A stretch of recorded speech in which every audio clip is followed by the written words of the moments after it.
For everyone like me who thought the Cowboys were going to be fine, today is our day, Perloff. Our day. Oh, whoa. You beat the New York Giants. Oh, wow. I mean, might as well buy a ticket to Arizona after beating a mighty team like that. I'll tell you what, my $5 bet that I placed on DraftKings, Dallas Cowboys to make the playoffs the day that Dak Prescott got hurt. And I said, guys, everything's going to be okay. They're going to hold the fort. I'm feeling a lot better about that today. That was an impressive win last night. Wait, it was not. No. It was not an impressive win. They beat the Giants. Giants are terrible. Okay, the Giants were unbeaten going into that game. So. Yeah, because they beat two other terrible teams. You play who's on your schedule. You might beat a bad team. That does not indicate that you are a world beater just because you took on the Giants. You exhale when you beat anybody with a backup quarterback. You not only had a backup quarterback, but you had other injuries last night that took away offensive weapons like to tight end, and obviously Michael Gallup is not back yet. You have to be feeling amazing if you're the Cowboys. And not just Jerry Jones being Carnival Barker. Oh, there's a quarterback controversy between Dak Prescott and Cooper Rush. We know that that's not true, but the fact that the offense was able to stay aggressive, the fact that you win, aggressive, who cares how you win? They had 6 points at half. Okay, this is how they're aggressive. Because they didn't just fall into the trap of we're just going to run the ball on first down, run the ball on second down. They were throwing the ball on first down. They were balanced. The play action was working in the second half. I was impressed by that. The defense obviously leads the way with this Cowboys team. And when we said the defense was not a good unit, I don't know how that rumor got started. They are fine. And I was really impressed by one big decision that the Cowboys made in the second half, and I think it really was the story of the game. And it was going for it on 4th and 4 with about I don't remember how much time was left. So you go for it on 4th and 4, and Cooper Rush finds CeeDee Lamb. And if you don't remember that exact play, you're going to remember the outcome of the drive, because the outcome of the drive was the CeeDee Lamb one-handed catch in the end zone that was unbelievable. And that to me was the story of the game. I don't know. Something's wrong with my TV because I felt that I was watching the Cowboys play a team in very cool white uniforms with blue helmets, not a team in green and yellow. They didn't beat the Packers. They didn't beat the Bucs. They beat the New York Giants 23-16. Mm-hmm. The Giants. Yep. Daniel Jones. Yep. I know. And aggressive. All they had to do was be alive on offense, and they were going to win that game. This was going against a very bad team, in my opinion.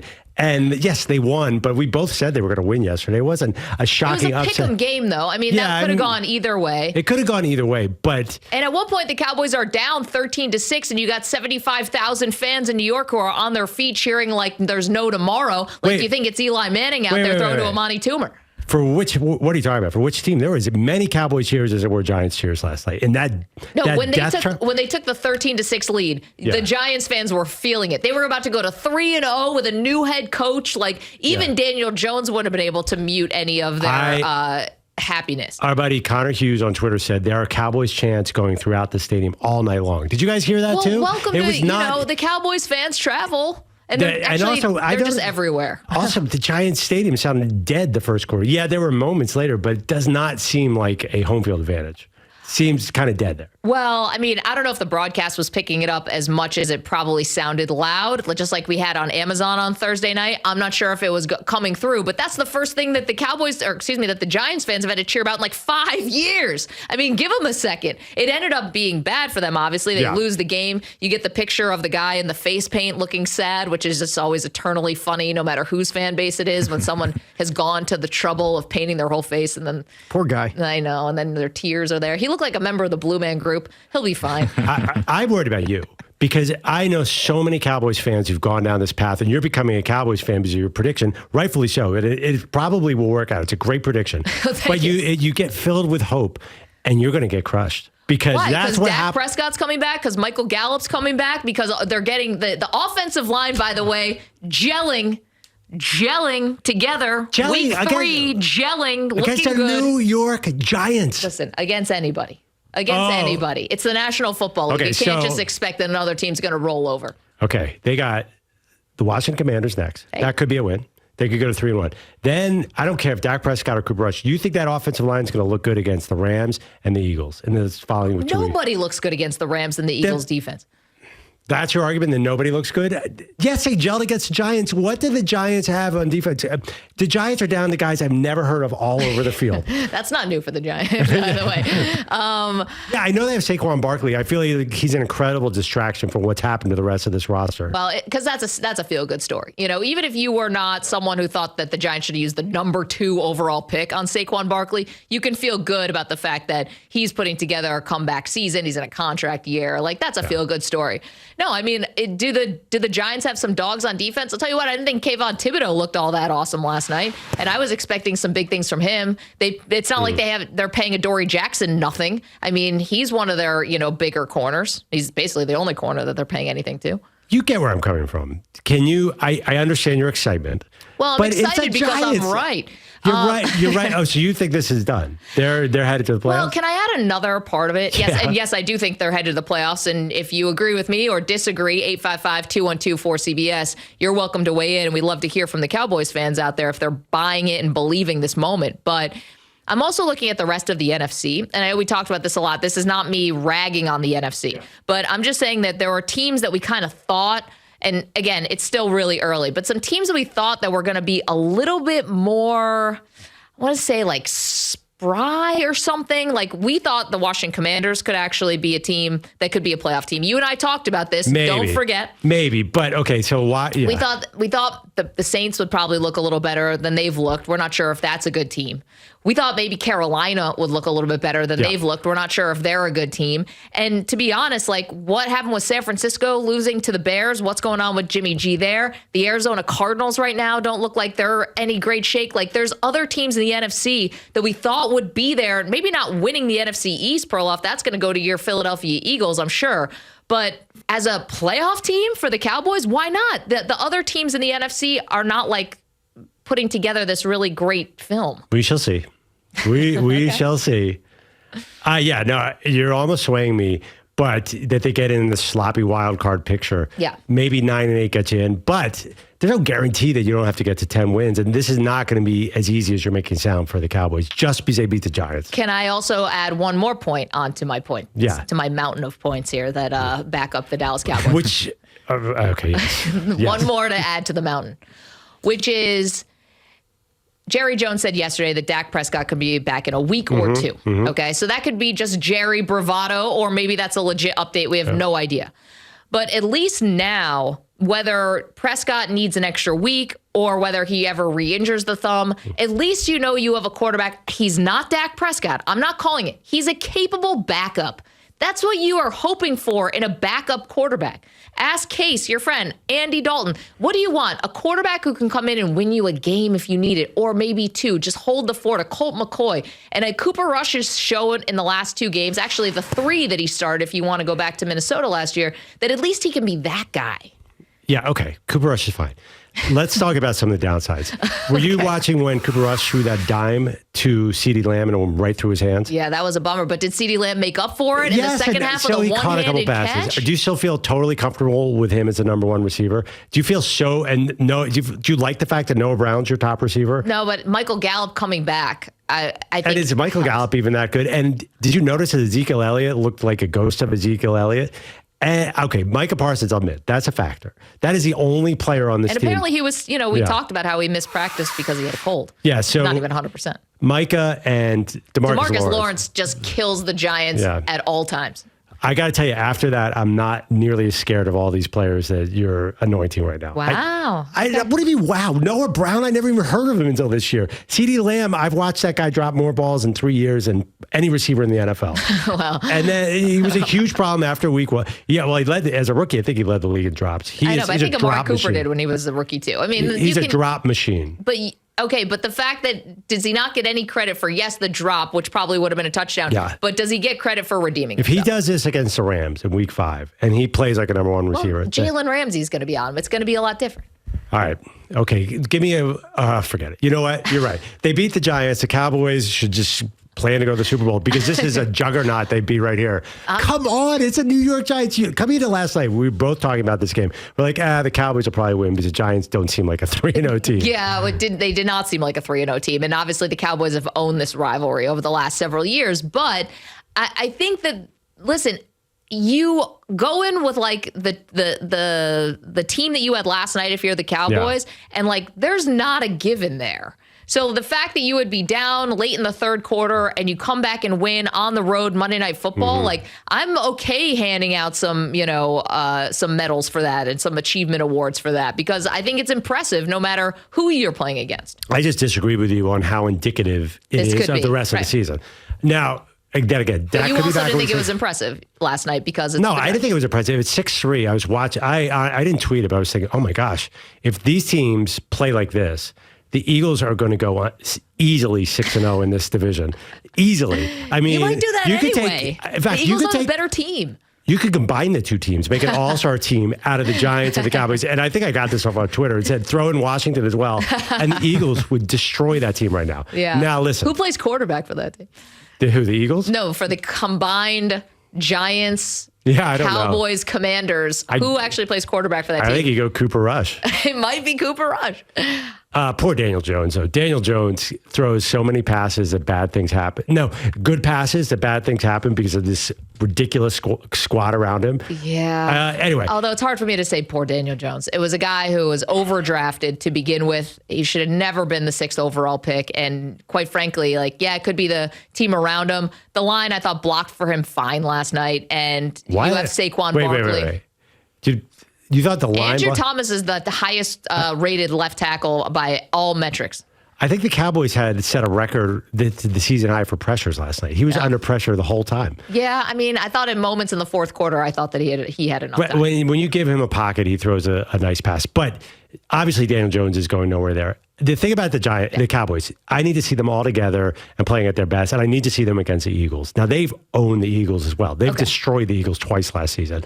I love to see, before I'm going to judge who they are, I need to see them against a better team. But here's the thing. I'm also not saying that they're peaking right now. Okay. Right? Of course they're not. They don't even have their quarterback. And I don't want to be peaking in week 3 anyway. That's not a good thing for a football team, right? You want to be peaking in week 15 or 16, something like that, not be peaking in week 3. So when do they play the Eagles? They play the Eagles. They play the Eagles in 3 weeks, October 16th, Sunday night. Yeah, it's going to be interesting. I don't think it's a given that the Eagles destroy them, by the way. I was just saying the way they played last night, they looked so anemic in the first half on offense, especially in the red zone. So I thought, oh my gosh, the Eagles are going to kill them. If they get everything together and Dak Prescott's there, maybe I'm completely wrong. But right now, you're right. I'm judging just like you are. I'm overreacting now. Right now, this is a very flawed team. No doubt. But right now, also, the Eagles are definitely the better team. I wouldn't even mess around with that. I'd lose all credibility. The Eagles are definitely the better team. I'm just saying, are the Cowboys a playoff team in the NFC? Obviously, you guys know I put my money where my mouth is on that. Okay, would you stop talking about this bet? You put $5 on it. You're acting like your mortgage is lying on this bet. Guys, we're all in this together. The $14 that I'm going to eventually win from this is going to be Tasty Thursday. It's going to be awesome. 14 for you, 50 cents for me. Yes, I forgot Samter and I are splitting this one. Yeah. Oh my gosh. And just... I'm sorry, because I am being such a wet blanket today, but you just gloating about the Cowboys' offensive line performing well today, telling the haters to shut up. You were calling out former NFL linemen saying, hey, did this so-and-so see what happened last night? I hope you saw last night, but Jason Peters just filled in, looked pretty good on whatever snaps. It's Brian Baldinger who's doing all the hard work. He's breaking down on Twitter about how great the offensive line for the Cowboys was blocking, and I look up, I'm like, wait a minute, that sounds a little familiar. It sounds like something that I said a couple weeks ago, that they were going to be able to gel. And it's week 3. And here's someone who played the game and who's breaking down how awesome they were blocking last night. I mean, case closed. Wait, what? I think a few people owe me a couple apologies here. I don't even remember. What was your original take that made everyone so mad? Was that you could bring in, first of all, they didn't have to bring in a left tackle, Jason Peters playing guard, but I was saying you could bring a left tackle off the street and play left guard like Jason Peters, and that it wouldn't take them that long to gel together with the rest of the guys. And everyone basically had their pitchforks out and tried to get me, to run for the hills. Yeah. Meanwhile, I'm right. I know Peters isn't playing left guard, but the line is gelling and it's week 3. I'll take your apologies whenever you want to give them out to me. Listen, it took 3 weeks for the offensive line to gel. Not a couple days. I said 2 weeks. It took 3. Listen, way off. Yeah, I know. How dare I? Wait. Good Lord. Yeah, I know. So whenever anyone wants to come out and be like, Maggie, sorry for all the dust up, I'll take it. What was Schlereth? Like, he was even more mad at something. He was going on about some That's science. all I said. It's all I said. And meanwhile, look at how good the line looks. You know what you said. I said what? They're just pushing guys around. Obviously, I was joking about that. I mean, but really, that kind of is the job description. Like, you're pushing people around just with a purpose. Yeah, why? Okay. Obviously, you weren't joking about that. And obviously, it's kind of what they do. Well, okay. If you were to, I agree. The job description? If they posted it as a LinkedIn, hey, we're looking for offensive linemen, job description. Push other people around. Protect the quarterback. Fine. And how do you do that? You push another 350-pound guy to one side or the other. Okay, right? Can I play just a little devil's advocate here? So when did they sign Jason Peters? Does anyone have the date? It was like a week before the season started. Like August they dragged their feet on it. or something? Yeah. Right. It took them basically a month to get him ready to play 14 snaps at left guard, not even tackle. So it wasn't that easy. They didn't just drag him off the street and plug him back in. Listen, I don't determine whether or not this guy's in good enough shape. Like, I have no determination over that. All I'm saying is that the line looked good. Well, we're getting a little into the weeds. But again, I'll just... September 5th, by the way. September 5th. Okay, that's pretty good. September 26th. And it was so September it took 22 days. That's more than 3 weeks. Dude, it's nothing. He was in street clothes the first game. That one doesn't count. 855-212-4CBS. 855-212-4CBS. I think we should have Schlereth back on, and you should take him on. Yeah, take him to task. No, I don't think so. You're going to let the record stand as the evidence was up there on the screen last night. We don't need to bring in Mark. I know. Why would I need to? Baldy already broke it down for us. Yeah, I mean, they held those ferocious Giants pass rushers off of Cooper Rush. I don't know how they must have been just on fire last night. Yes, no, not going to mention at all that Leonard Williams was not playing in that game last night. But again, you beat the team in front of you. Okay. And you beat them with a backup quarterback. It doesn't matter who was on the other side. This is a good day for the Cowboys. Another good. That's what's making you upset. It's a good day for the Cowboys. Oh, you're 3-0 Eagles, but you cannot be happy for a 2-1 Cowboys team. I'm sitting there last night saying, what would make me more unhappy, a 3-0 Giants team or a 2-1 Cowboys team as an Eagles fan? Honestly, a 3-0, because I live in New York, a 3-0 Giants team would have been unbearable. And you have to admit, you know what I'm talking about. Yes, I do. Because even a 2-1, it's slightly unbearable, but it would have been unbearable. So I was rooting all night for the Cowboys. I actually thought the Giants were going to win it. You're right. When they jumped to the lead in the third quarter, I'm like, they're going to win this home game. I don't quite know how the Cowboys, I was a little surprised that Cooper Rush turned into Troy Aikman in the fourth quarter. How about this guy with the play action? He's got a good arm. Definitely. I mean, the first half was ugly. Well, of course, the first half. On both sides, the first half was ugly. There's been a lot of games like that this year. Again, it was 23-17 over the New York Giants. And again, it's 23 points against a team that a lot of good teams would blow out. Yeah. No, I know, but I still think the Cowboys fans probably have to feel really good today. You're not out of it. Yeah, of course you feel good. You feel great. But I don't know. When Tyron Smith went down, when Dak Prescott went down, those were some miserable Cowboys fans. I was completely wrong. How many people wrote the obituary for the Cowboys when those two injuries happened? Yours truly, for sure. You're exactly. right. And You're look at them now. Right. Afloat. Beyond afloat. Winning Monday Night Football games on the road against division opponents. That's awesome. 855-212-4CBS. 855-212-4227. Want to hear from the Cowboys fans. So how are you feeling? Are you still miserable? Do you still feel like the season is, we're pouring dirt on it like you did a couple weeks ago? Or is there new hope? Also, why was Dak Prescott in the locker room after the game not wearing a shirt? Can someone explain that to me? He didn't play. He's not warming up or anything. He can't do anything with the hands. So it's not like, are you running stairs or something like that? Are you working up some kind of sweat? You doing cardio? Why did he have to have a shirt off? Why would you shower after a game you didn't play in? Anyway, this is where my mind went. I don't have an answer.